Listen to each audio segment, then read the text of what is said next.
Welcome everybody to the Cambridge Comedy Underground. Yeah! All right.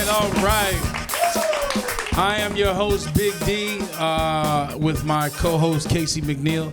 He will be in the studio a little bit later on, but we have a special co-host this evening. But before we start, I want you guys to silence your cell phones and enjoy this moment of local stand-up comedy fire that we're bringing to you live from Cambridge Community Access Television, CCTV.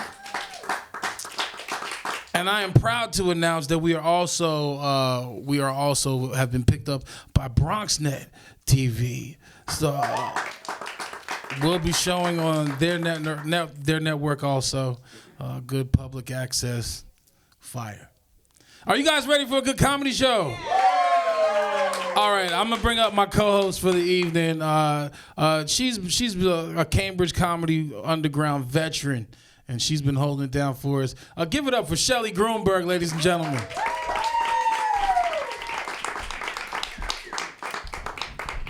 Hey, oh no, I just saw myself in the monitor. It's ruined. I look like an Ed, Edd n Eddy character. That's insane. You know, you never know how spiderweb adjacent your hair is till you see yourself in a TV monitor. Oh no, it turned into a stick. I'm ruining this. I cried on the way here, guys. I'll be honest with you. Hey, thanks for the attention. No, I did cry on the way here. I spilled I spilled an entire Shasta Cola in my purse. For those of you who don't know what Shasta Cola is, congratulations on being middle class. That's incredible. Good job. Yeah, but you know, that's fine. I'm just going to take out my cute little diary. Big Shelley, that's my name. Anyway, back to business. I did spill an entire Shasta Cola in my purse, and it did make me cry on the train. But don't worry, someone was there to comfort me, you know. He said, "Hey, big booty blue-headed ass bitch. Are you okay?" And I was like, yes. Have y'all ever walked into a room and you were like, oh no, I'm the only hot person in here? And then you see how people are talking to you and you're like, oh no, I'm the only hot person they've ever seen. Yeah, I did go to a Bass Pro Shop recently. And they wouldn't sell me a gun. Classic. Y'all ever burp and then your mouth tastes like Plan B? No, I'm not bragging. I'm not having a ton of unprotected sex. I just sit on toilet seats a lot and I get nervous. It only takes one time, you know? All right, you know what? I'll leave you with that. Yeah. Up next, we have a very funny fella. Give it up for Dave Robinson.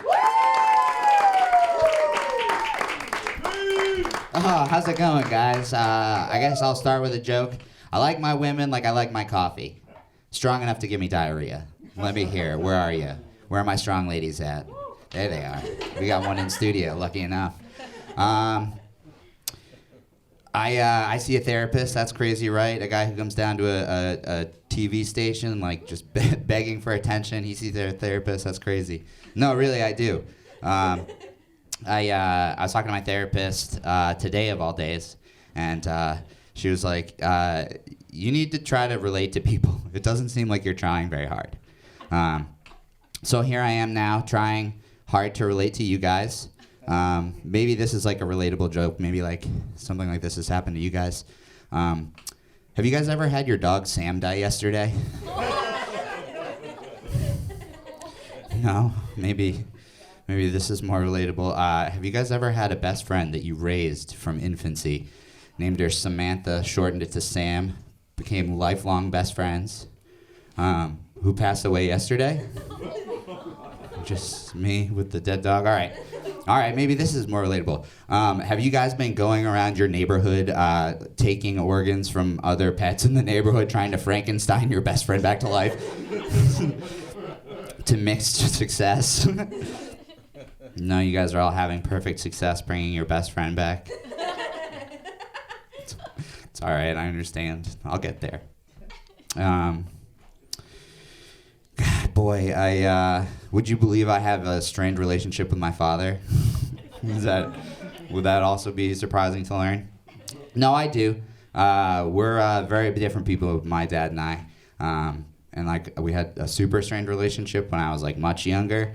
Like so in like high school, I didn't think my dad liked me. But one day he like invited me to watch hockey with him. I don't know if you can tell, I'm not like a huge sports guy, but I'll watch him, throw the puck around the ice. So he invited me to watch hockey with him, and it was cool. I was like 17, he gave me a beer. I was like, we're bonding, look at us go. Dad respects me. But between periods, he like muted it. Like right after, I was like, this is so sick that we're bonding. He muted the television, and he looked over at me, and he said, Dave, I'd still love you if you were gay. I was like, that's, first of all, how progressive is my dad? Isn't that great? Yeah, not something he had to worry about. I told him, I was like, Dad, I have a girlfriend. Like, I've had a girlfriend all of high school. Same girl, you've met her. But if that's something you're worried about, you don't have to worry about that anymore. And without skipping a beat, he said, well, Elton John had a wife and kids, so. And he's right, I still don't, but hopefully I'll get there someday.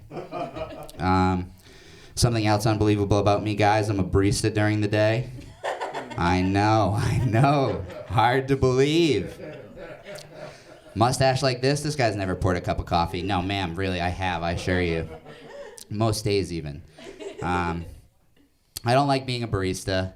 Because I don't like serving people. I don't think that that's a good way. That's not how I like to start a relationship, I don't like to start it in a totally subservient role. I want to be on equal footing when we first meet. I think that's a good place to start, right? I don't like being a barista because I don't like serving groups of people. The first group of people I don't like serving are Europeans of any variety. I don't have a joke. I just love telling you and the viewers at home that I have a strong distaste for Europeans. Very strong. Are there any Europeans here tonight? No one raising their hands? That's, I knew that there were no Europeans here. You know how I know? The show's going good. We got a good show going here. Shout out a European. I'll tell you why I don't like them. Germans? The Holocaust, obviously. Did somebody say the French? They're weak. Unless you try to take away their 12-hour lunch break, and then all of a sudden they're ready for revolution. I said that at a show one time. I was like, I don't like Europeans. And then afterwards, this lady came up to me outside, and she was like, is it true what you said about Europeans? And I was like, yes, ma'am, as a rule. And she was like, did you know that I'm European? I was like, yeah, I could tell. It's that beautiful voice. Beautiful European voice. The second group of people that I don't like serving is it's one half of a couple, and it's the boyfriend interpreter. So like the boyfriend interpreter, for the uninitiated, for those who don't know, he is the go-between between you and his girlfriend. So like I'll be working at the restaurant, and the boyfriend interpreter and his girlfriend will come into the restaurant, and I'll be like, what can I get for you guys today? And he'll be like, babe, what do you want today? And she'll be like, meh, meh, meh, meh, meh. And then he'll be like, she wants a breakfast sandwich. I'll be like, what do you want on that breakfast sandwich? And he'll be like, babe, what do you want on your breakfast sandwich, babe? And she'll be like, meh, meh, meh, meh, meh. And he'll be like, she wants a bacon and cheese breakfast sandwich. And I'll be like, well, anything to like drink today? Can I get you guys a drink? And he'll be like, babe, what do you want to drink today, babe? And she'll be like, meh, meh, meh, meh, meh. Meh, meh, meh, meh, meh, meh, meh. Meh, meh, meh, meh, meh, meh, meh, meh, meh, meh, meh. Meh, meh, meh, meh, meh, meh, meh, meh, meh, meh, meh. Meh, meh, meh, meh, meh, meh, meh, meh, meh, meh, meh, meh, meh, meh, meh, meh, meh. Meh, meh, meh, meh, meh, meh, meh. Meh, meh, meh, meh, meh. And then he'll be like, just a small black coffee. Just a small black coffee for my easy-to-please babe. You guys have been just as easy to please as that babe. Thank you so much for having me. Let me bring your host back up here.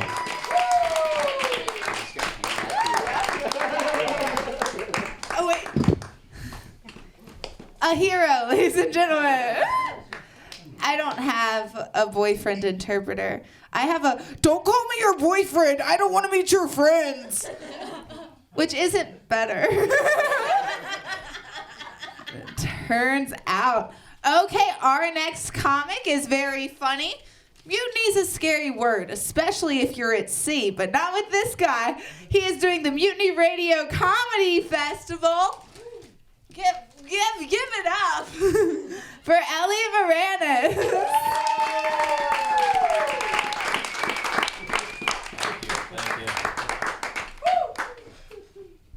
Thank you.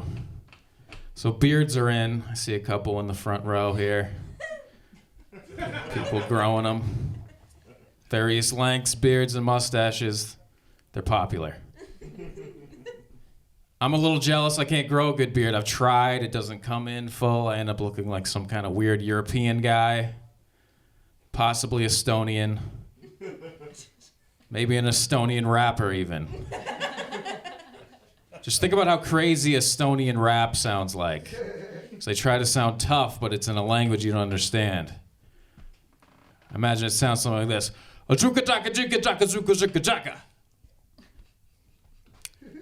I apologize to all the Estonian rappers in the audience for that terrible impression. I'm sure it wasn't good.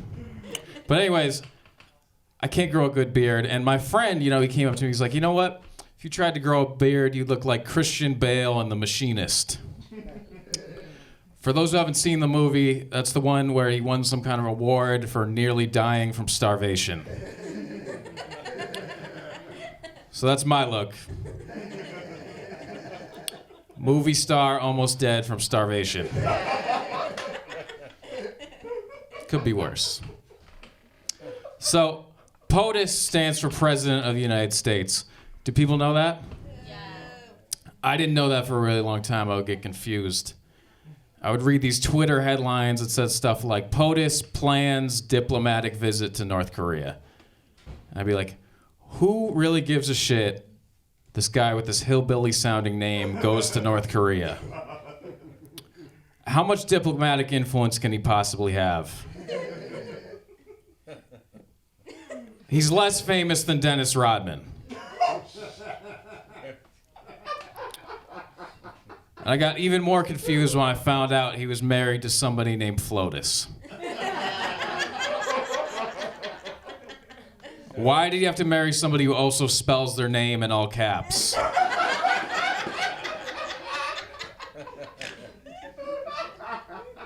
It's like he needs to spread out his dating pool.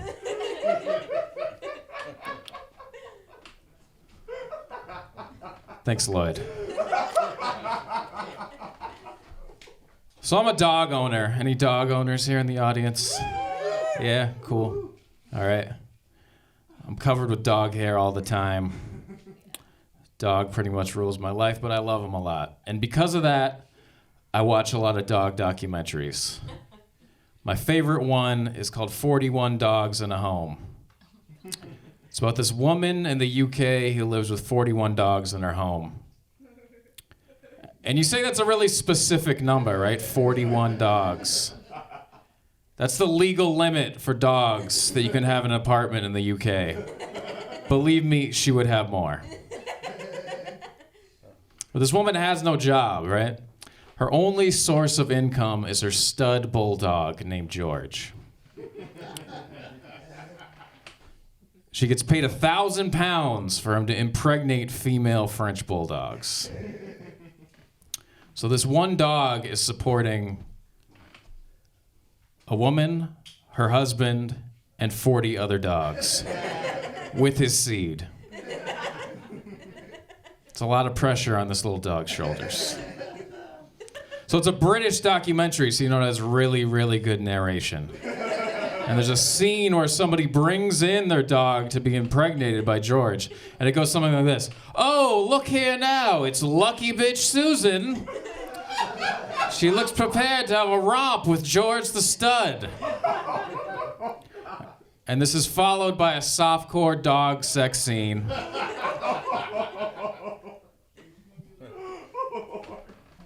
Where Susan gets impregnated. So check that out. Or maybe don't, I just told you all about the best scene, so not really worth it. So I take my dog to dog parks, right? And you know, most of the other people I encounter are like yuppies with multi-poos and stuff. But I met this one like real Boston dog owner, right? He was a Boston native with a bulldog that had its balls. And it's kind of weird that I know that, but he insisted on telling me about it. He was like, hey, look here, this is John. He's still got his balls. I was like, okay. He's like, yeah, you know, it's all right, except when I take him in my car, his prick ends up rubbing against my car seats and he ends up jizzing all over the place. I'm like, oh, wow, that's a predicament.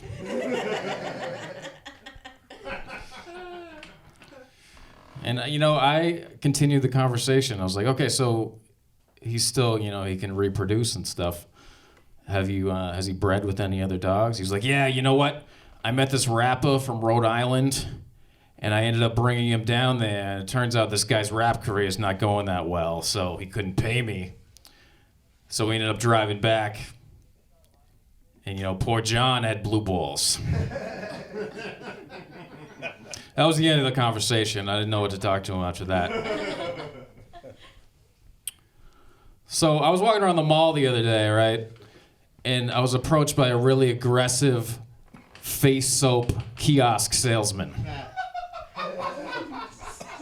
This guy was, you know, he had some kind of Russian Soviet type accent. He came up to me, he was like, my friend, what type of face soap do you use? I was like, Neutrogena. Never heard of it. He had me fucked up. I was like, what the hell? Am I using some kind of obscure face soap? Where did I go wrong? He was like, listen, let me rub this soap on your face. It'll change your life. My brother, he had a very, very ugly face. He started using my soap.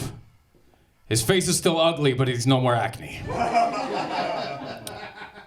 That could be you. I didn't take him up on the offer, but he's in the South Shore Plaza. And it's 7:30, you know, you might be able to make it down there and try the soap. I think they close at 10. All right, thank you.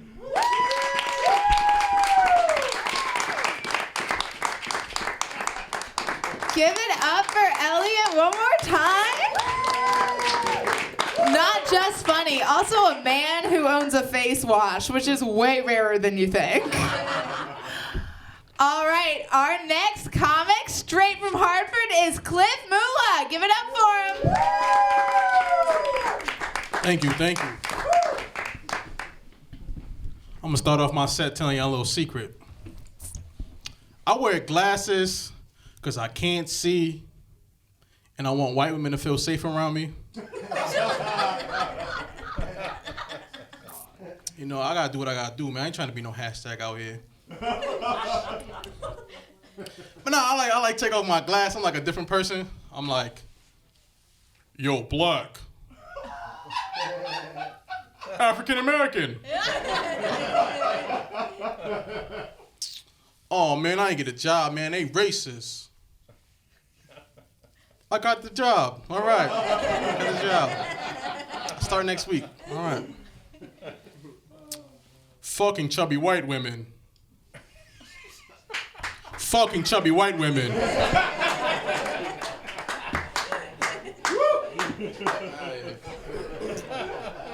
That's good you laughed at that, man. I like doing comedy, man. That's my favorite thing I like doing. Because they say you gotta laugh to keep from crying, right? You gotta laugh to keep from crying, right? Hell yeah. So I'm at his funeral once, right? And my relative, he was dead and shit.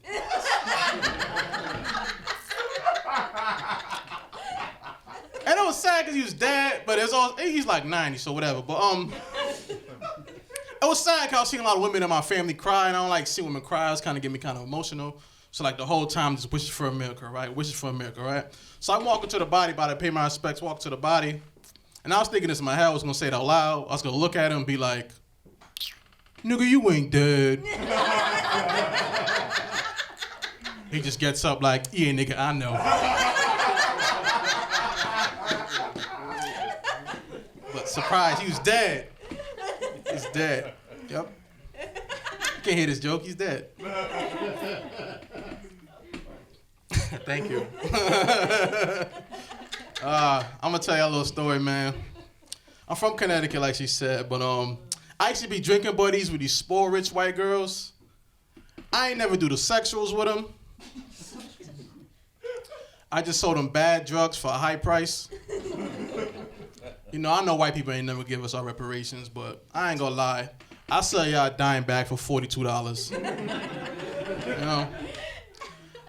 Gotta pay a tax if I gotta take out the sticks and stems. Feel me? But anyway, it was like a late night. Everything went well. It was like 2 in the morning. And one of the girls goes, "Oh, I'm tired." So other girls like starts yelling at us. Like, "Really, Rachel? You're tired? I bet you're tired, huh? With your mini mansion and your parents have such a great marriage and you got your brand new BMW. I bet you're tired, Rachel, huh?" And you know what Rachel did? She started crying on my lap. And I'm thinking 2 things at the moment. 1, damn, there's a white girl crying. I'm about to go to jail for no reason.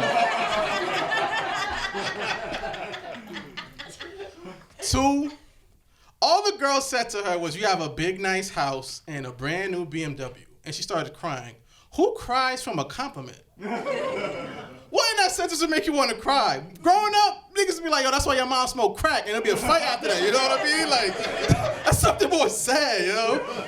That's like a girl coming to me, "Oh, Cliff, you think you all that because you so chocolate and charismatic and you know how to pay a little park and you be fucking me real good with your tennis dick." And I start crying like, "My dick's 11 inches, why you gotta play me?" All right, my shit 5.5, but I keep it clean, all right? I keep it clean. And like the girl's like still crying on my lap, right? And the other girl's like being escorted out by my friend. And she's like yelling at the girl like, "Yeah, that's right, Rachel. You don't know about pain, Rachel. I've been through real shit, okay? Last month, I broke up with my boyfriend. I was so traumatized. It made me total my Lexus. And you know what my dad did? You know what he bought me for a gift? He went out and bought me a 2009 Toyota Corolla. It makes me sick just driving it. And I'm kind of looking at her like, "Yo, you so spoiled, ungrateful. Like, you're over 25 and your dad still buys you gifts, you know?" Like one time my dad told me I was too old for a gift. I looked at him, I was like, "Yo, Dad, I'm like 8.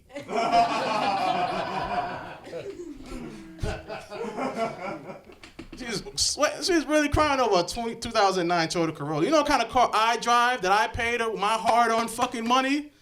I got a brand new 2019 bus pass.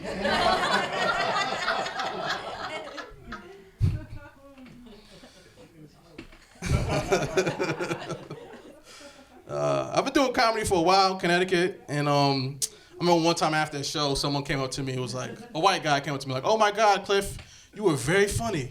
You had just the right amount of blackness."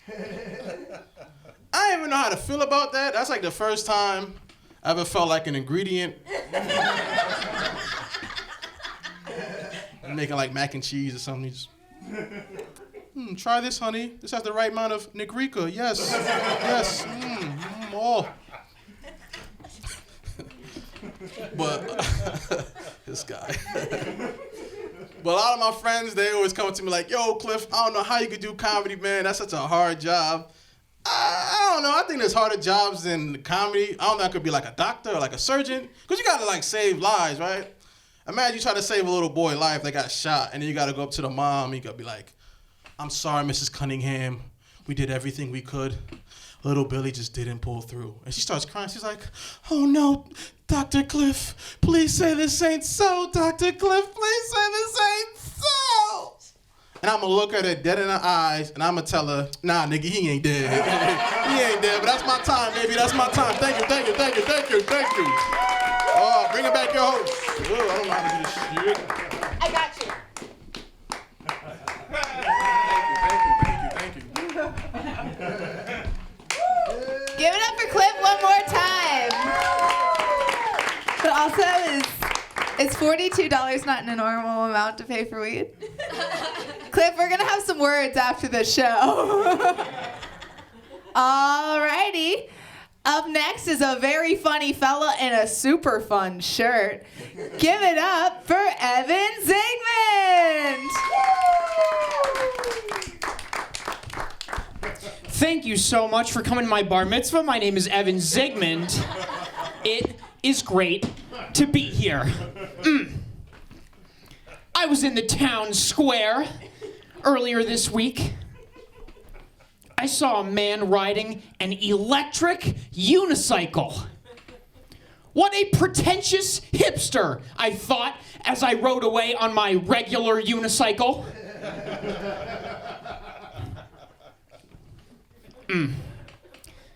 Kids these days, am I right? They want to play Fortnite, but they won't respect the man who spent a fortnight on the cross. Love you, JC. I went on a first date this past week. Very exciting. First one in months. Only 2 more until she finds out about my weird belly button. Ladies and gentlemen, I have an absolutely enormous belly button. Not to brag, but I'm packing a real hog down there. Every woman who sees my belly button says the same thing. They're like, oh my God, it's really big. I don't know if I can handle all that. And why are there 2 of them? I'm sorry, I misspoke earlier. Did I say belly button? I meant belly buttons, plural. I got 2 belly buttons. I call them law and order. I took one look at one belly button. I said, that is not enough. I need double the lint. So, first date, very exciting. I slid into this woman's DMs. I said, hey babe, not to brag, but I got a Dave and Buster's power card last Sunday. Oh yeah, woo! She sexted me back. She said, what is that? I don't know what that is. So we went to Dave & Buster's for our first date. I like Dave & Buster's well enough, but some of those games can be really misleading. Like Dance Dance Revolution, it's all dance and no revolution. Where is the revolution? Every time I'm playing that game, I'm like, yeah, okay, this is cool. When are we gonna seize the means of production?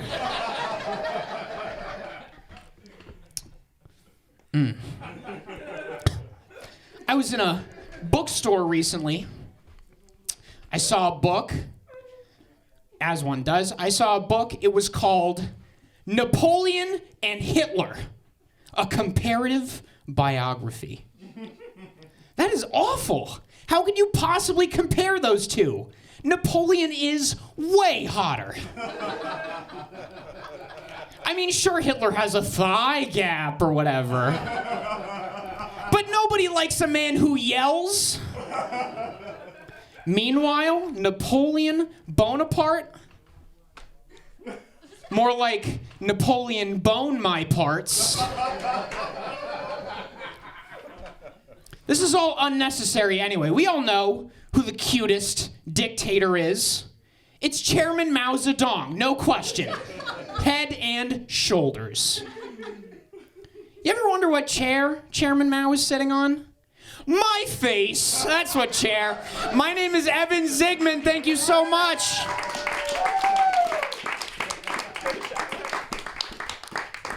Oh, so he's just laying down now. Very cool. We love to see it. I'm gonna get this figured out. Swear.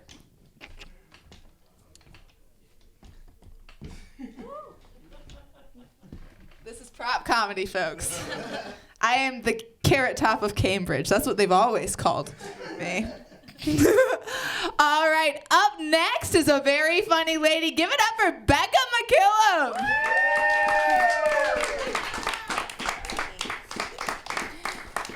Hey, this is fun. Thank you guys so much for coming. I know there's so many different ways you could have chosen to observe Denise Richards' birthday, so thank you for spending it with me. I went on a date recently. He described himself as a serial cinephile. Which I'm like, if you're gonna introduce a negative character trait, don't qualify it with serial. A word made popular by killers. But I was like, okay, you guys know what cinephiles are, right? Yeah, they're people that molest DVDs. Just kidding. They're people that like movies too much. So I was like, oh, you like movies. What's your favorite movie? Because I understand the dynamics of a conversation, and that threw him way off. He was like, I think my favorite movie is that one with Mark Wahlberg where he's like trying to fight everyone. I was like, The Fighter? And he was like, maybe. I was like, you don't know the name of your own favorite movie? And he could have picked any movie. Like a movie that he does know the name of. I wouldn't have known the difference. The same guy also bragged to me about being voted tallest in high school. I didn't realize that was like a democratic situation. When I was in high school, it was enough to just be the tallest. I was at a party a little after that where a different guy felt the need to approach me and tell me that I was giving off, quote, strong Siamese twin vibes, unquote. Which, like, I've never received feedback that was less constructive. He was basically like, you're giving off the energy of two people who are tragically codependent on one set of vital organs. I was like, that's hot. Has anyone here been on a bad date recently? Yeah. Is anyone on one right now? That was a rhetorical question. My parents are here, so I know someone is. But if you are on a bad date, I have some sage wisdom for how to get out of it, and I'm going to share it with you. All you have to do is Willy Wonka the other person. And what that means is, say you're at a restaurant, you lean in and say, hey, do you like this restaurant? And if they say yes, you say good, because I own this restaurant and I'm giving it to you. Take good care of it. And then you disappear. It works best if you're on a date at a chocolate factory, but any venue could work. I have a friend who's dating a guy with a kid. That wasn't the whole brag. I have a friend who's dating a guy with a kid. which, like, good for her. But I could never do. I think the closest that I've come to that is dating a guy with a stoner roommate that he, like, has to take care of sometimes. Because I feel like living with stoners is kind of like what I imagine having kids is like right before your kids get taken away. Like, I used to live with stoners, and sometimes I would get emails in the middle of the workday from my cable provider that were like, "Thank you for renting Scooby-Doo 2, Monsters Unleashed." And I would go home and be like, "Hey guys, what'd you guys do today?" And they'd be like, "We ripped bong." And be like, "I know, you're sitting at the kitchen table in your winter jackets eating frosting with your hands. I hope you ripped a bong." Yep. I like to do stand-up. I also like to watch a lot of stand-up. So I watched Seth Meyers' stand-up special recently. Anyone? You don't have to clap. I'm not him. That guy looks so stressed out. Am I right? Yes. Like, I know resting bitch face is a well-documented phenomena, but I feel like Seth Meyers is the first ever case of resting frantic face. Like, I've never seen that guy blink. He's either never blinked or we're on the exact same blinking schedule. Like, all I want in a life partner is someone who is as concerned about me as Seth Meyers is about whatever is directly in his line of vision. I like to watch comedy with my family, and I have this one family friend who's, like, obsessed with the idea of me becoming a comedian, but, like, in a mean way, where he, like, doesn't think it could happen. And he's always like, "Becca, tell me a joke, tell me a joke." And I'm always like, "How'd you get in my office?" And he's like, "If you're gonna be a comedian, you're gonna have to be ready to tell people jokes all the time." And I was like, "If you're gonna be a stay-at-home dad, you need to be ready to stay at home all the time." Thank you guys so much. I'm Becca MacKillop. Happy birthday, Denise Richards. You moved it. Give it up for Becca one more time. All right, up next, y'all better get excited because it is the biggest feminist I know. Ladies, get ready to be respected. Give it up for Lloyd Legacy Sharp.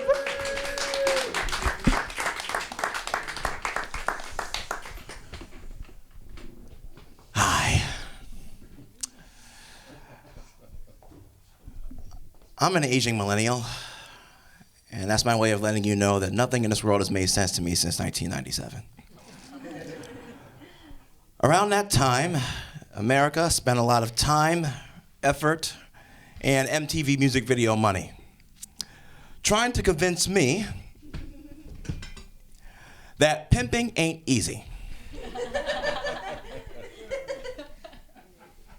Who knew? You know what else isn't easy? Being pimped. Nobody talks about that side of the labor dispute. Which is why I've come to the following conclusion. Men are the foreskin that need to be circumcised off the penis of life.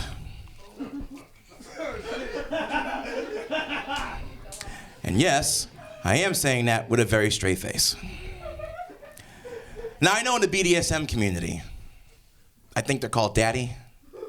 I wouldn't know, but I'm not in it, so I don't have to behold myself to that.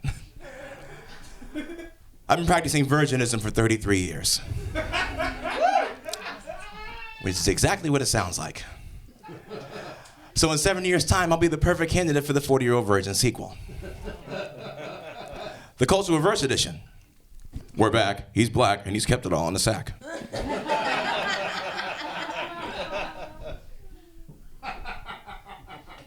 I grew up in Dorchester, Massachusetts. Don't deserve that. Because I'm only alive because I no longer live there. I now live in the South End, which is, I think, that-a-way. And I've learned a couple of things. That's karma. If you're familiar with this place, South End, even further up, there are 2 rules of parking. You either can't or you don't. So I don't own a car. Because, blood pressure. But that's karma, because if I still lived in Dorchester, there'd be a place to park my car. I know it'll be stolen the next morning, but it'd be a place to park it. Small victories. Conventional comedy wisdom says to write what you know. My conventional wisdom says, what the fuck do I know? And I can prove it. Have you ever learned something about yourself that you didn't know prior to visiting Quincy? Yeah. Public education right here. Because I'm walking down McGrath Highway and someone says, oh my God! That's not right. If there is a God, he's my God too, You're just selfish. I'm terrible at insulting people. I overanalyze my own dialogue. Hey, go fuck yourself! No, you don't deserve the pleasure. Hey, where do you get up? No, that's more than I want to know about you. I didn't mean to encroach. In honor of Black History Month, I'll leave you with this. A conversation I had with a white man in Quincy, Massachusetts. Now, if you're not from around here, it's not racism, say it with me. There's something called the MBTA, the most necessary inconvenience in history. So sometimes you're waiting for the thing and the person next to you is waiting for the thing and, you just know that, we're in this together, may as well make the most of it. Here's how he decided to do it. Hey, bro, you know where I can find some hard?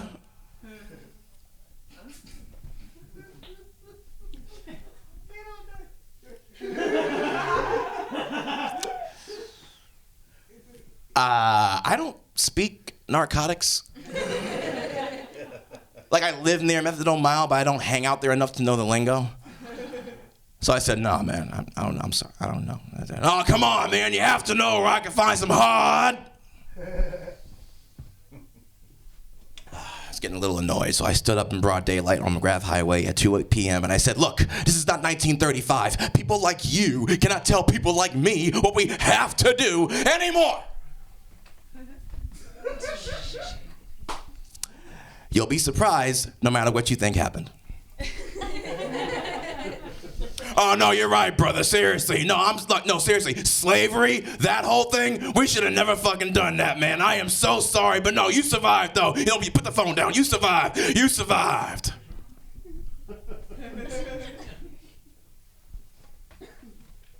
Now, before you get upset, which only I have the right to do in that situation, this guy started a conversation by asking a black man for drugs and managed to stick the landing. I never thought I'd say this sentence out loud. I'm very proud of that white junkie from Quincy. If only Congress were that progressive. I'm Lloyd Legacy Sharp. Thank you very much. No, don't worry about it. We've given up on the mic stand. Lloyd, I've been practicing virginism too. Not very good at it. That's why I have to keep practicing. All right, up next we have our co-host, a very funny guy who's been with us for a real long time. Give it up for Big D. Yeah. Give it up for Lloyd one more time. Oh, they walking. Look, they're walking. Lloyd walked these niggas out of the show. Can you imagine this shit? If I told you that there was a black man in Massachusetts that walked around with a bandana on his head with a shirt that said, respect the ladies, was a 33-year-old virgin and from Dorchester, would you believe that shit? You wouldn't believe that shit, would you? But here lies Lloyd Legacy motherfucking Sharp to prove the haters wrong. I love that shit, man. A black man, no pussy, 33 years. That's dedication like a motherfucker, man. You kidding me? I can't stick to my diabetes medication regimen, let alone stay away from pussy and cookies for 33 years? I would have never guessed no shit like that. My mom, if I told my mom that there was a black, she would be like, oh no, there's no way possible. It's impossible. You are a black legend. Like that's what they're gonna say. Like once your comedy career is over, they're like, and here lies the black legend, Lloyd Legacy Sharp. 75 years and no vagina. Still respecting the ladies. Ladies, if you think about it, he's probably being respectful because his dick probably touches his knees. That's all I'm saying. He's just being that respectful. He's like, I don't need it. I don't want to poison a womb.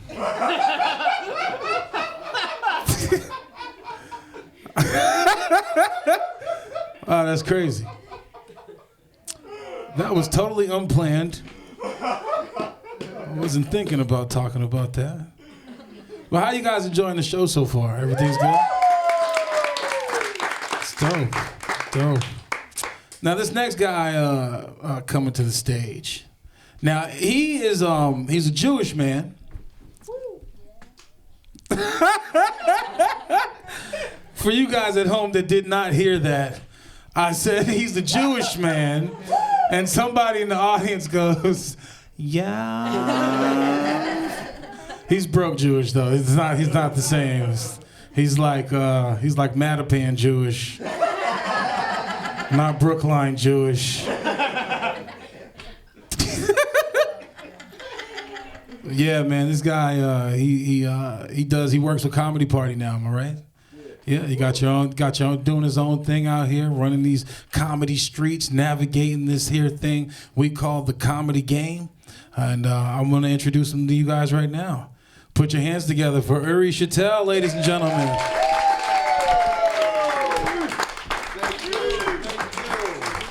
What up, everybody? What an introduction, man. Specifically saying I'm not Brookline Jewish. Ignoring the fact that I did grow up in Brookline, Massachusetts, of all places. I guess he doesn't know there's a lot of Israeli people in Brookline, Massachusetts. That's where I'm from. Got any Israeli people here? Say, come on. I got foot fungus, man. I got foot fungus. It's messed up. No, it's gross. It's technically called athlete's foot, but I don't like that name. Athlete's foot sounds like a good kind of foot, right? Calling foot fungus athlete's foot, that's like if you called erectile dysfunction athlete's penis. It's not for athletes, right? You think Tom Brady has athlete's foot? No. Tom Brady's feet are totally fuckable, I promise. Promise. Can I say fuck on TV? I think this is the kind of TV where I can say fuck. It's too late now, I should have asked earlier. Casey gave me the thumbs up. You should have given me the middle finger. You should have given me the old fuck you. Yeah. I got athlete's foot. I got cauliflower ear, another weird name thing. I just wish they named actual life-threatening conditions like that, you know? If they were like, well, what you had, it's technically called a heart attack, but you probably know it as fat man's birthday. You had a fat man's birthday. Take some Lipitor, avoid the cake. You'll be fine, son. You're gonna make it. See crazy stuff in the news, man. I saw this. Bill Gates just bought 20,000 acres of land in the Nevada desert to build what he describes as a smart city. An entire smart city built by Bill Gates. That is terrifying, man. Can you imagine that? An entire city running on Windows? Oh, who'd want to live there, man? Your bus is going to stop on the way to work. Windows update, no. Remind me in 4 hours.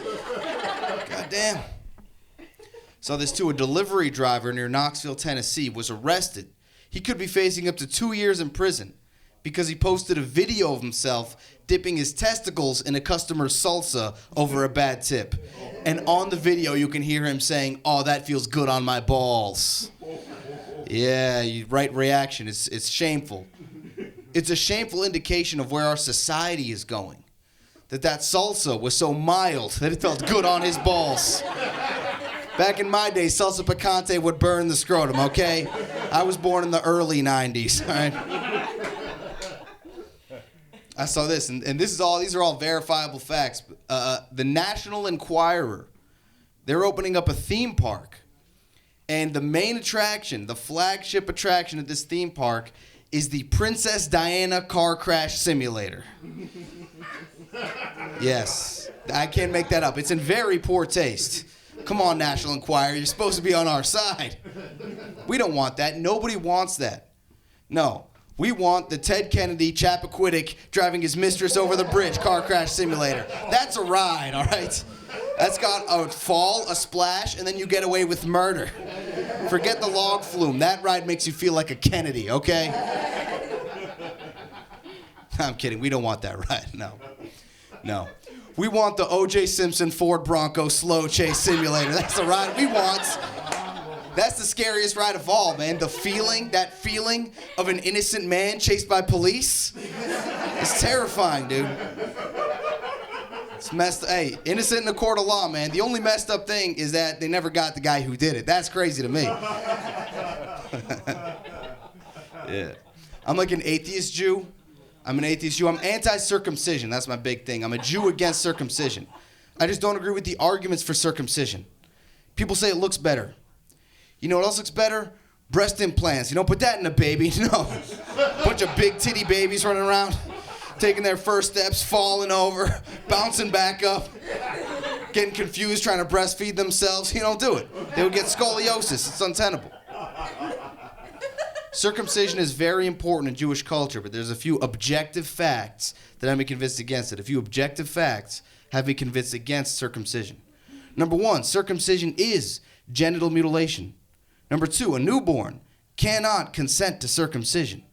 Number 3, God isn't real.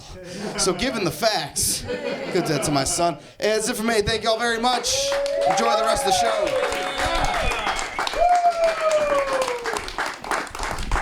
Give it up for that newly found out Brookline Jew, my man Shatil. I don't know the best way to say that. Shatil. I seen a Haitian DaBaby the other day in Mattapan. I don't know if you guys know who DaBaby is. He's a rapper. He has a song, but it was a Haitian DaBaby. He was like, give me some shit with some bop in it. I know y'all ain't gonna catch that, because y'all real Haitians know. All right, this next guy coming to the stage, speaking of Haitians, he does work all over Boston, and you guys are gonna enjoy him this evening. Give it up for Nick Palladino, ladies and gentlemen.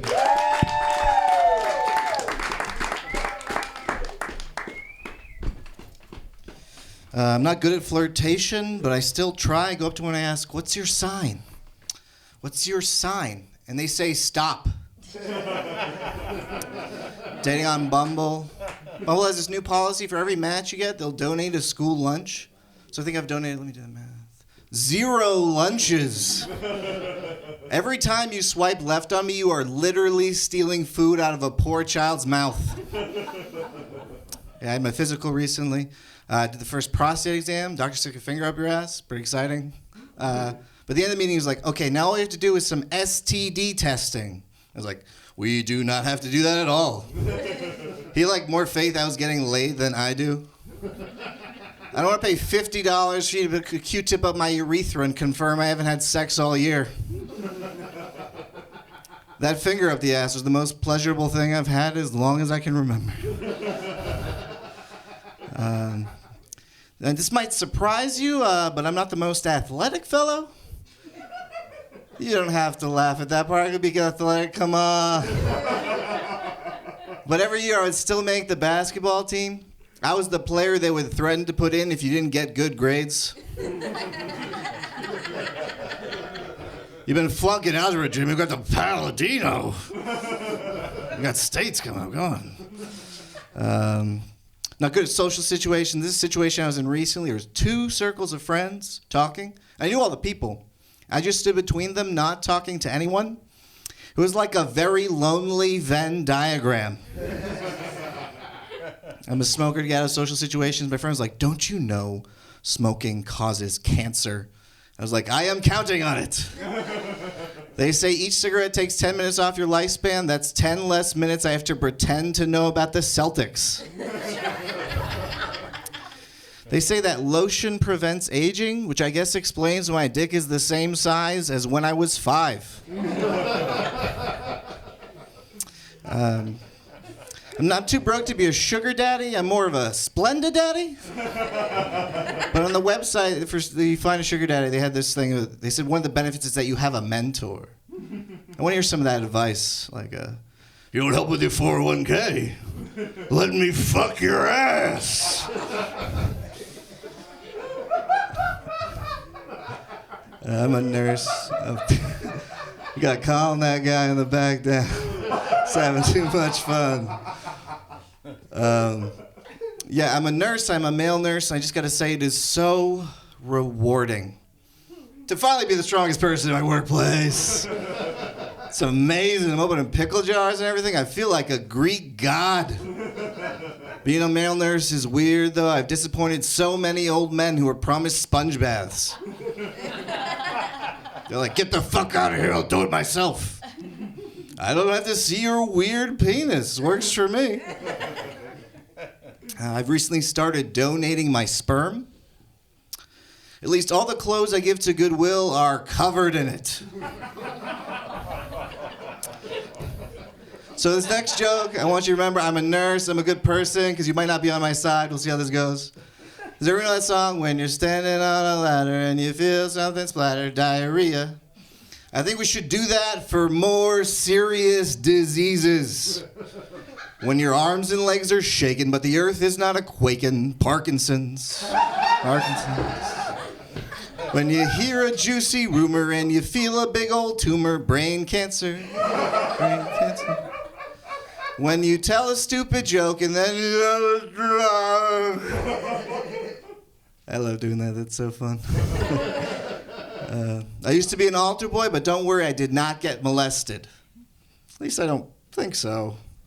But when I was going to be an altar boy, my mom went up to me. She's like, Nick, if the priest ever tries to touch you, kick him in the balls. I was like, wait, you know they're molesting kids? You still want to be an altar boy? Why are you rolling the dice on that one? Do appreciate the self-defense lesson, though. When I was younger, my father was very overweight, and I always encouraged him to slim down so he'd have a smaller belt to hit me with. I visited Salem. Salem was a weird place because basically they murdered 20 innocent women. Now they say like fun, black cat keychains. Or witches' hats like, people are dead. You're basing your economy on murder. I was at a kebab restaurant in Salem and they said, we'll never burn these at the stake.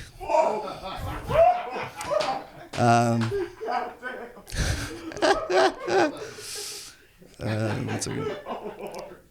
Gee, Lord. Shit. Oh no. God damn it. I had near-death experiences. You learn a lot from near-death experiences. Like, I got mugged and I learned what it truly felt like to be vulnerable. Then I got mugged again and I learned I'm a very bad driver. I trust people as far as I can throw them, which means I really trust babies. Also means people don't want me near their babies. And I think I'll leave you with my grandfather's last words. He was in the hospital for a long time, and he was just not getting any better.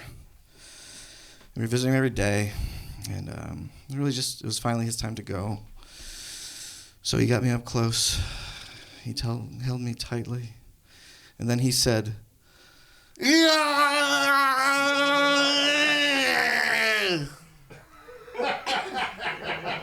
That's a true story. Wish he'd given me like a riddle or a way to find some treasure, but he just made that terrible noise. All right, that's it for me. Thanks.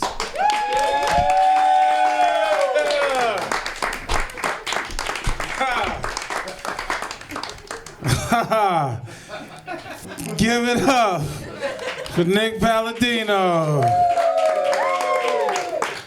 Woo! That'll fire you up, won't it? Nick, I love that last joke about your granddad, but god damn, dude, that was his last words? Jesus. Speaking of last words, you guys hadn't seen my co-host for these, not Shelley, but my other co-host, the guy that runs this thing with me. Give it up for Casey McNeal, ladies and gentlemen. Keep your hands going for Big D. Shelley Gruenberg, your other host. It's awesome, man. It's not easy doing this stuff, a stand-up comedy. You know, they say the number one human fear is speaking in front of an audience. Did you know that? Number 2 fear, snakes. It's true. It's number 3 fear, talking to an audience of snakes. I didn't think I would go on tonight. I looked like shit. The shirt didn't. I thought it was going to be great. Turns out it's like not great at all. Confirmed by my most supportive comic friend Uri Shatil. Like, that's a bad look, bro. It's a really bad look. But I said, fuck it, I'm going on anyway. That matches the day I've been having. I'm always dealing with difficult things. I was on the train today taking the MBTA because I'm doing large, living large, doing well. And you know this person that sits down next to you on the train. You know, like, they're not right in the head, and they want to talk to you through the whole ride. Well, I'm that guy, and I'm not stopping, so saddle up, because it's a long winter, and I don't have mental health insurance. No, I have a lot of mental disorders. I have the ADD, attention deficit disorder. Let's hear some applause for that. That's a crowd favorite. Everybody's got that. They rebranded that for you snowflakes. You know, when I was a kid, it was called minimal brain dysfunction, because that's how you build character in the 60s. But it's not that big of a deal. The ADD, that's a crowd favorite, no big deal. But I also have the OCD, obsessive compulsive disorder. Oh, thanks. Do you know what that is? Do you know what it is? Do you know what it is? Do you know what it is? Do you know what it is? It just takes a minute. Do you know what? Okay, do we all know what it is? Obsessive compulsive disorder is a mental disorder characterized by the obsessive repetition of tasks. You know, checking doors and that sort of thing is a favorite. The obsessive compulsive repetition of thoughts, music, and numbers are also favorites. Or the obsessive compulsive repetition of tasks or thoughts, or the obsessive compulsive over-explaining of mental disorders, or... But wait, no. But my thoughts interrupt me because the ADD comes in to save us. As I have the attention deficit disorder, the only thing that relieves the symptoms of the obsessive compulsive disorder. Now, you know you have a problem when one of your mental disorders is used to relieve the symptoms of another mental disorder. Like when I'm in the grocery store, the ADD is the only thing that saves me from the OCD, from like spending 3 hours picking out a lemon. You know? Because before it can happen, I get distracted by some wobbly shopping cart wheel going by. Then I start, compulsively following them around, obsessively hoping it would fix that shit. And then before that can happen, I get distracted by the song that's playing in the market because it's 99 Luftballons. So I start obsessively repeating that because it's fucking 99 Luftballons. 99 little. So it's not easy being me. I try to get help for these things. Like, I don't have the mental health insurance, but the library had one of those things where you could spend 30 minutes with a therapy dog.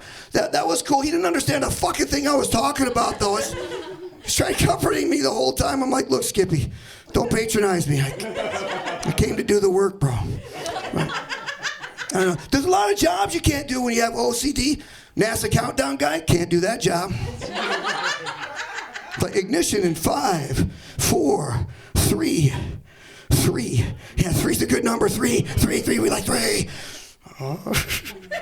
Oh, you guys, the sight jokes are killing. But there's technology to get some relief. Have you guys seen this? Whirlpool invented a stove that you could control with your cell phone.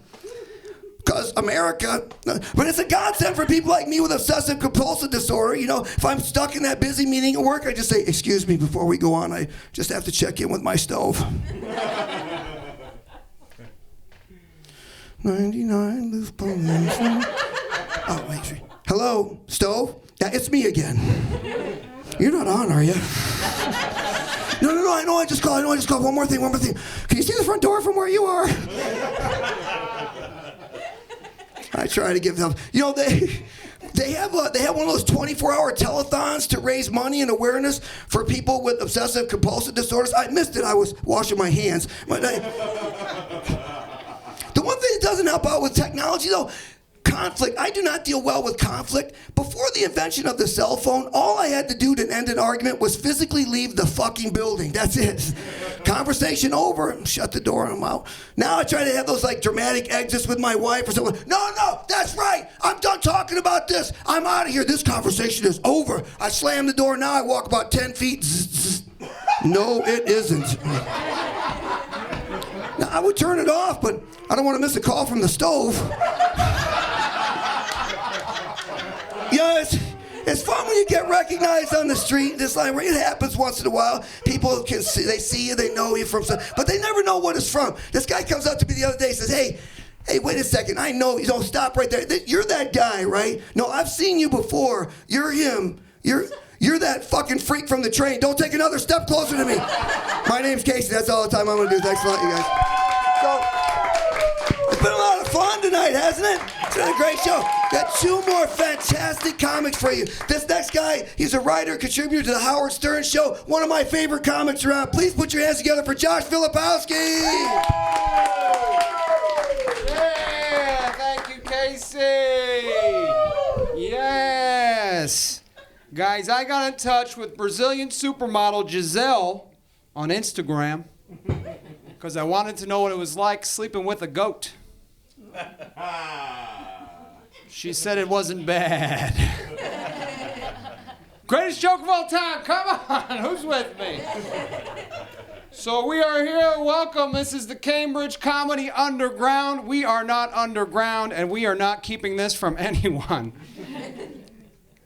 I'm supporting the community. I went out to Goodwill and bought this outfit just for tonight. What do you think, guys?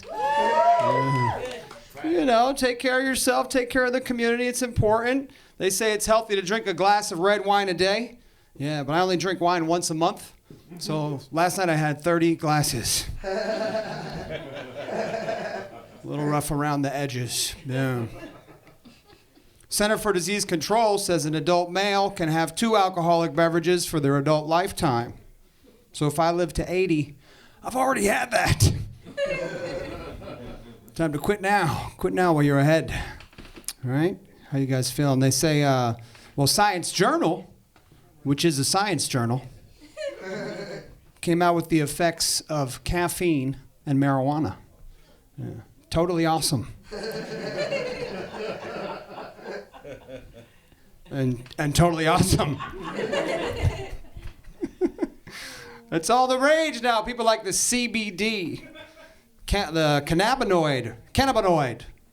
Yeah, you want to have that non-psychoactive ingredient of cannabis, right? And my aunt was asking me, what's this all about? And I said, well, the CBD is, if you just take CBD, it's that whole like, wait, what was I doing? Without the... So just keep the THC in there and have a little giggle, guys. That's what it's all about. That's what it's all about. That's right. We even had some in the audience tonight. Wonder what you guys were doing out there. Someone was talking about this earlier. Well, I like my coffee like I like my politicians. Uninfluenced by the sugar and dairy industries. That's right. You think about it. Yeah, that's right. I'm a flexitarian. Any vegans out there? Yeah, they usually don't have enough energy to argue because they make some good points. They do make some good points. Yeah. I love animals. I try not to eat them, you know? Vegetables are good for you, but I'm a flexitarian, which means if I order a salad, I prefer vegan stuff, but if I order a salad and there's cheese on the salad, I'm not going to pick the cheese off the salad. You know, if I'm at a barbecue, someone puts a rib on my plate, I'm going to eat the rib. So flexitarian means hypocrite. Yeah. My buddy Johnny, he's a butcher. He's like, you eat this rabbit food, dude. All you eat is rabbit food. I said, well, rabbits have a lot of sex. I'm just waiting for the return on investment. You guys did not give that joke as much credit as it deserved. I must say. Yeah, my lady loves animals. She loves animals. And she's so much. We'll be driving out of town. We'll pass some roadkill. A little dead possum. She makes that noise. She goes, oh. But she eats meat. Yeah. So the other day we were at a restaurant. She ordered a burger. The server brought it. And I was like, oh. She's like, should we get some chicken wings? I was like, hell no. Think about chicken wings. You order a dozen wings. Think about a chicken. It's 1, 2, 3, 4. It's at least 3 chickens. Possibly 12 chickens. Appetizer or massacre, guys. Come on. I know what you're thinking. You're thinking, here's a comedian telling people not to order drinks and not to eat 95% of the things in the menu. How does he get booked? He doesn't. I've performed now in 8 countries, and some of these jokes don't work in any of them. I love that it's the biggest laugh of the evening. It's good. It's truth in comedy right there. You guys like impressions? Yeah. What was your first impression of me? Ah, nice, yeah. That's right. I got an impression for you. Here is a real American restaurant owner, okay? There's some tourists at his restaurant. The waiter came and said that you folks are from out of town, visiting from another country. Well, just so you know, in this great country of the United States, welcome. We speak English, so whatever language you were speaking before, make sure you switch now and speak English while you're at my establishment. Bon appetit.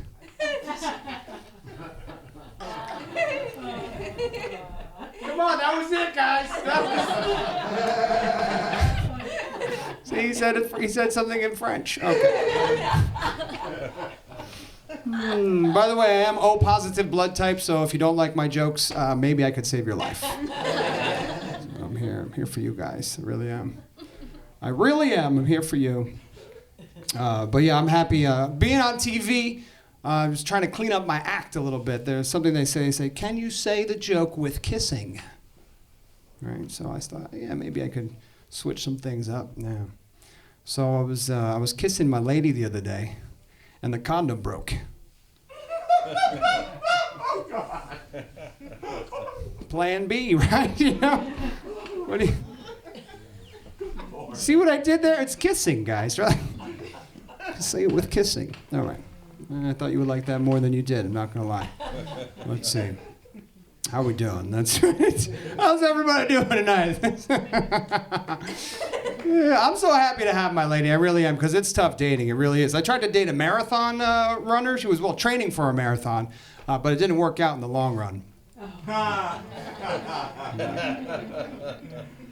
Then I met this woman through the app dating, right? Everyone has their little cute nickname handles. Yeah, I met this woman, Blondie96. Yeah. She was blonde and dyslexic.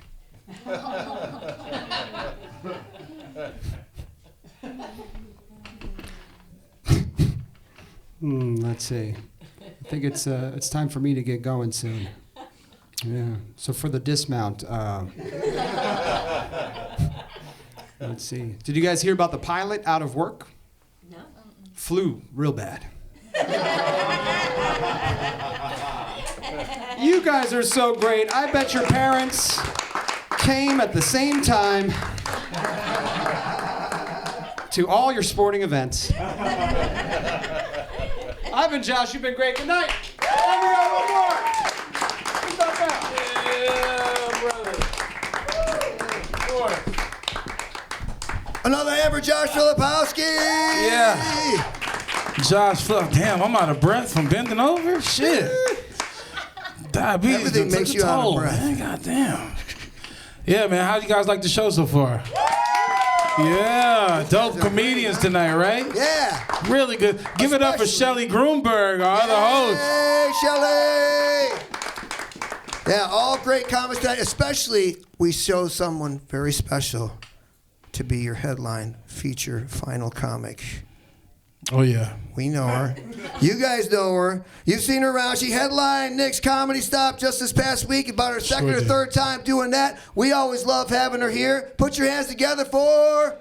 Tricia Auld!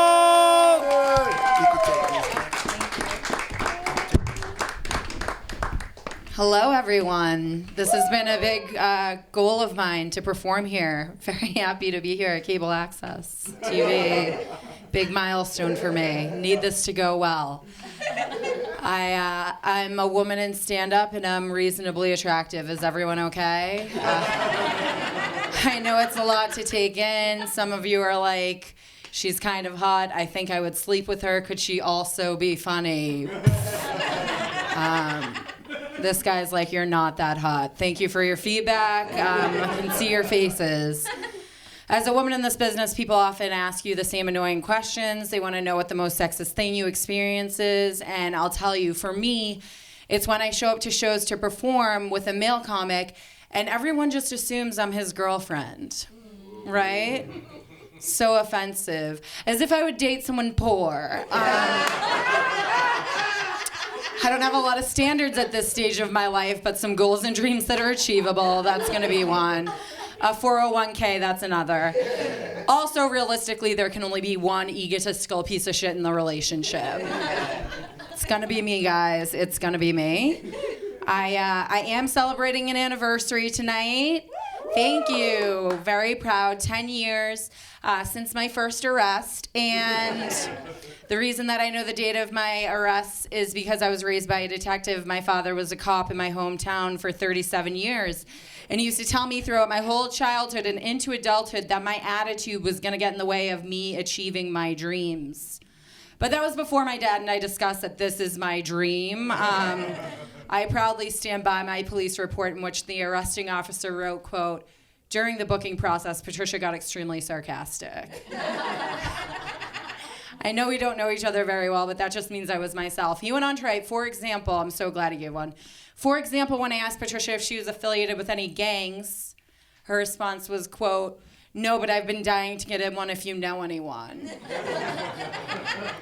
He put an ellipses in my police report and then wrote, quote, "Preferably Asian, they have the best drugs," end quote. I read this out loud to my father over dinner because, frankly, I was proud, and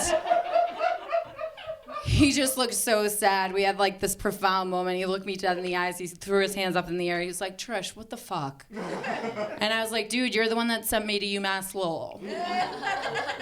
It was like his shame turned into pride. He was like, "She's a hard worker. She workshopped that joke an extra year at UMass, my girl." And I like the idea that I had built the rapport with the arresting officer to a point where he was like writing that police report like, "She was blacked out and she needs to remember that joke." I'm gonna write that in there. She'll probably use that in a bit someday. I'm working on myself. Is anyone else in therapy? Yeah, the rest of you did look like perfect, unself-aware people, and I'm realizing I'm not perfect, so I'm in therapy. I had a session with my therapist last week, and he sat me down, and he was like, "All right, Trish, throw some clothes on, let's get started." And just a joke, guys, just a joke. I offered, he politely declined, if you must know the full story. But he did want me to describe my depression to him, and I feel like I do have this description nailed. I was like, "Sure, David, strap in. Have you ever been so depressed that you've faked an orgasm?" Sorry, while masturbating. You're knuckles deep, you're halfway there. You're like, "You know what, bitch, you just don't deserve it. Why don't you finish the book on your nightstand before you finish yourself, you lazy piece of shit?" Like, does anyone...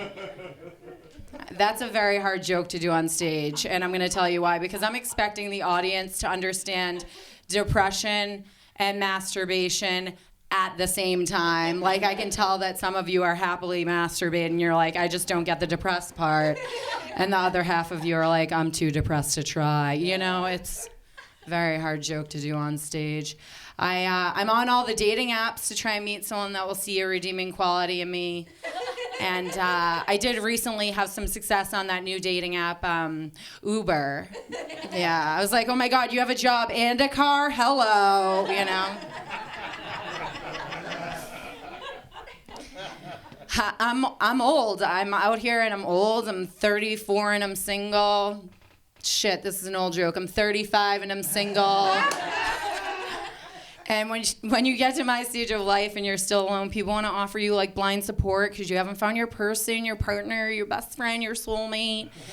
I honestly think mine's abroad. I feel like I'm gonna have to like get Rosetta Stone, learn a new language, change countries. Like that's where I'm at. But I was at a wedding recently and this woman came up to me out of completely nowhere and she was like, oh my God, Tricia, you're 35 and single? You need to find a husband. You need to get a husband. You need to invest in a husband. And I just responded naturally. I just was like, recently I did, and I just could never trust if he was with his wife and kids when he said he was. Also a hard joke to do on stage, but I do it for me. And then I look at the sea of married couples and I'm like, oh my God, so many are broken. Like that joke wasn't about your husband. That was just a joke I wrote about a real experience that I had with a guy named Dave. You know, I'm from a big family. I have 4 sisters, and all of them are spoken for. 3 of them are married. 1 of them is about to get engaged any moment now.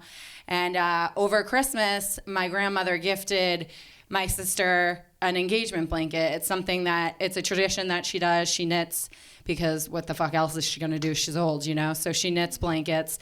And anytime one of the cousins gets engaged, they get an engagement blanket. So Julie opened her engagement blanket this Christmas. She was so excited. She was like, oh my God, an engagement blanket. And then I opened my gift and I got an engagement blanket. And I was like, Graham, I don't even have a boyfriend. And she was like, oh, I know, I just don't know if I have that kind of time. So I use that as a cum rag now.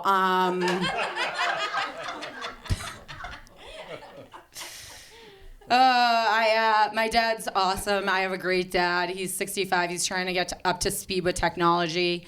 And he recently asked me to get him an Uber. And I was like, oh my God, Dad, you're getting it. Like, you're doing it.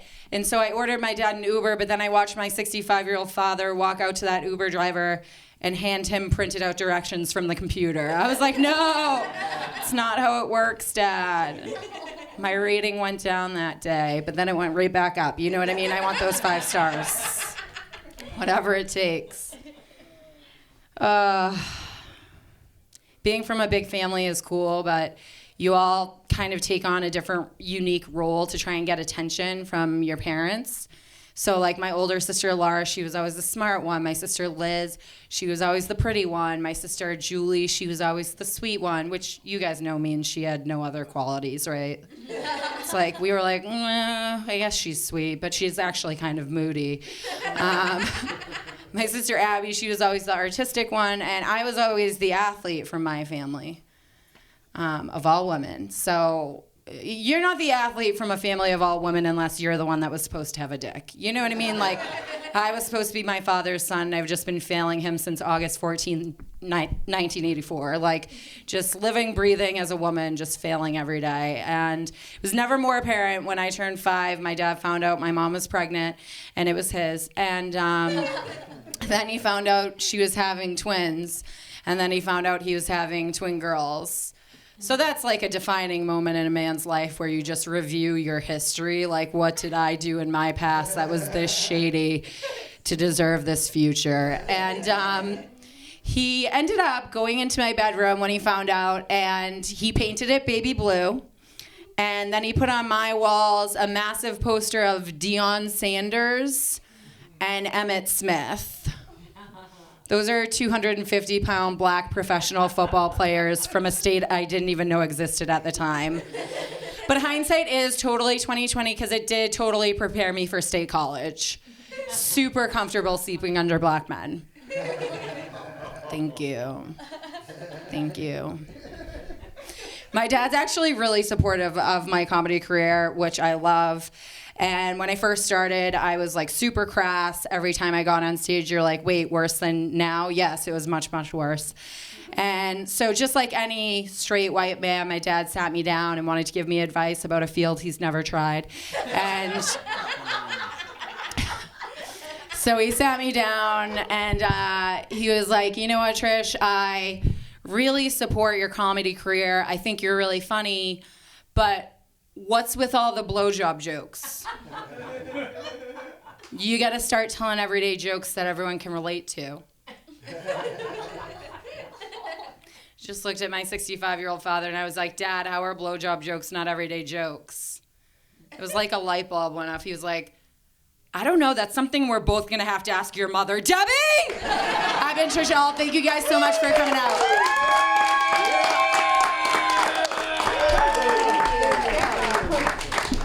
Tricia Auld, ladies and gentlemen, bring on back on stage. Thank you so much for coming. Cliff Mula, Shatil, Nick Palladino, John Filipowski, Becca MacKillop, Shelley Gruenberg, Elliott Maraniss. Thanks you guys for coming out. We are the Cambridge Comedy Underground. Follow us on Facebook, our YouTube channel. Watch us on BronxNet as well as CCTV channel 89 and 96. Definitely. We look forward to seeing you guys next time. We do this every month. We love you. We don't care where you go, but you can't stay here. Thanks a lot for coming. Good night, everybody.